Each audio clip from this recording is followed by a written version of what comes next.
Hi everyone, it's Keyless Entry. Today I have another challenge lock.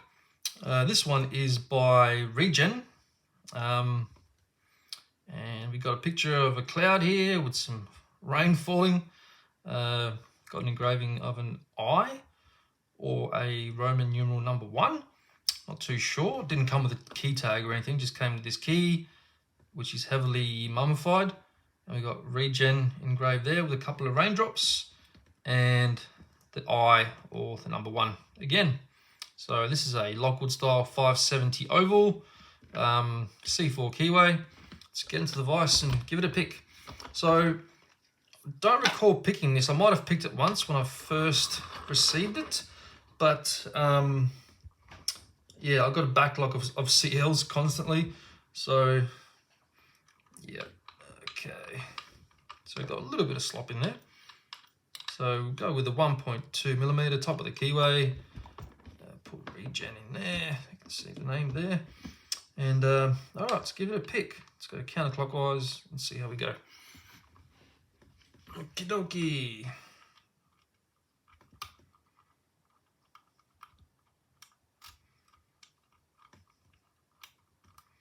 Okay, something off 3. 4 is binding. A little bit of counter rotation. Just touched 5, got a bit of movement. Okay.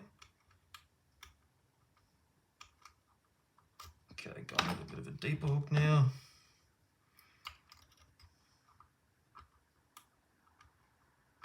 Okay, 2 is binding. Ooh, counter. Okay, that was 2. Okay, 3 is binding. Counter.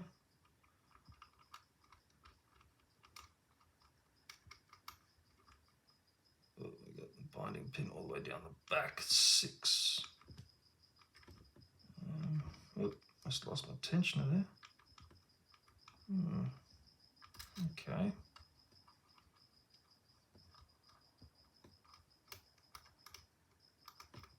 4 kind of feels bindy. Might be some countermilling in here or something, or some very sharply cut pins. Can't tell with that one. 5 is just nothing. I think 5 is a low cut that just doesn't move at all unless we've got heavy countermilling there. Okay, well, I need to go in there with the Tron here. Let's see. Oh, okay, just touched 6 there, got a counter rotation. Back into a set. Okay, let's go back with this one. So I have lost a bit of the false set here. Okay, just touched 4 and got back into that set. Yeah, 4's giving me counter rotation. Oh, I feel like an overset actually. Might try to let that go a tiny bit. Okay, hopefully that one dropped down. Okay, just touched 4 again.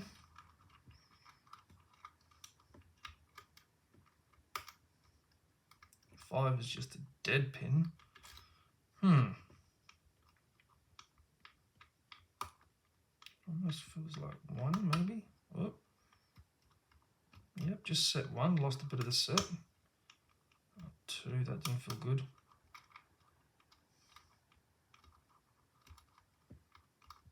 3, 4 again, not too sure about it.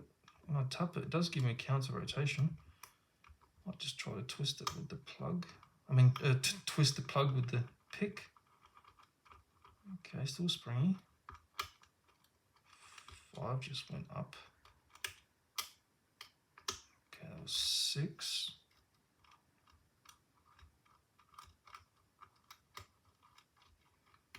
And I think I've overset something here because everything's gone springy. Okay, that's 6 there. No. Oh.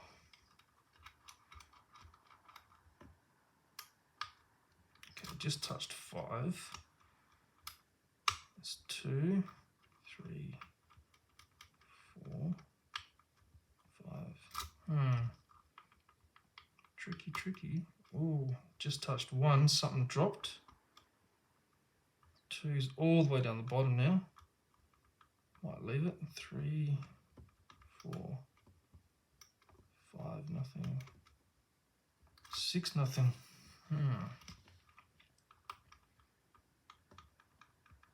1, nothing. 2, nothing. 3. Oh, okay, just bumped 3 because I felt it give a little bit of counter, and it popped open. Nice. That was gave very, very strange feedback. I'd like to see what's inside of this. All right, let's get our gunning tools out. So you can see that is picked. I'll leave it open because I think it's going to be a bit of a pain getting all this tape off this key. So I'll leave it how it is. Oh, these are tight. There we go.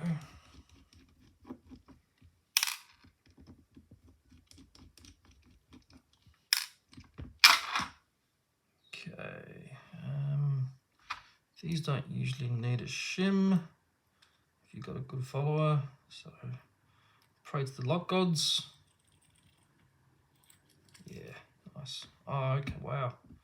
Oh, look at that in 2. That's a weird, looks like that pin's gone a bit sideways in there. Yeah, okay, maybe it's meant to be like that, or something broke. Look how low 5 was. Look at that. Jeez. Deep 1 on 6. Alright, let's dump these out and see what's going on here. 1 is a standard. 2. It looks like there might be a bit of a snap driver or something in here. Don't know what's going on there. But that is strange. 2. I wasn't putting much tension on the lock either. Yeah, that's a beautiful pin there. Number 6. So I've got all standard key pins except number 5, which is a beautiful looking thing. Nice overset trap there, and that was a very, very low lift. And I'll show you the plug in a minute, but it's got like undercutting, I think, yeah, in all chambers. Very nicely done. It's very nice. It's sort of like gin milling that you'd find in a 600 sort of thing. That's very, very well done. All right, let's go upstairs. Okay. 1 is a interesting pin. 2 is, I think I see what's going on here. So this has got a little recessed hole in there, and I think this was kind of floating in there like that. So I guess, yeah, but that was in the plug. So I don't know how I did that, but yeah, that's cool. I thought I did damage something actually, but that did give strange feedback. Okay, got a beautiful pin here. It's like almost like a Christmas tree. Same spring so far. Looks like we've got another similar one here, but with extra serrations on top. Okay, let's spin this around.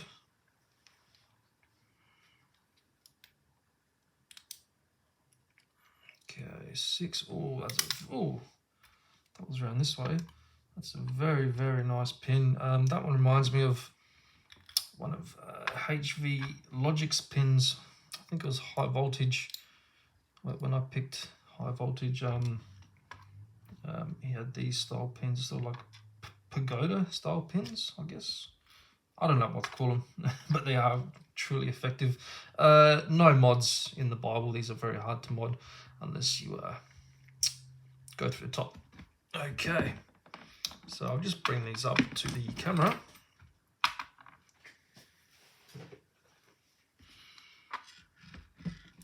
Okay, zoom in. All right, so hopefully you can see that milling in the plug there. I'll put it down here. It's very, very nicely done. Check that out. Very, very nicely done. So countermilling in all 6 chambers, or undercutting. All right, so we've got standard key pins in 1 to 4, and then number 6, and then we got this overset trap here. That was that very low lift on 5, so very evil overset trap there. One is this very strange pin, but very effective. So it's like a T-pinny, tapered T-pin. Then we've got this pin here, so we got like a serrated pin with the recessed bottom there, and that would have sort of acted like a floating spool, but this was, when I picked it, this was in the plug. So yep, sort of a Christmas tree in 3, same again in 4, but with serrations, standard in 5, and this pagoda style, well, that's what I'm calling it, style pin here. Very, very nice. Alrighty, so that was One or I by Regen. Thanks for watching, and take care.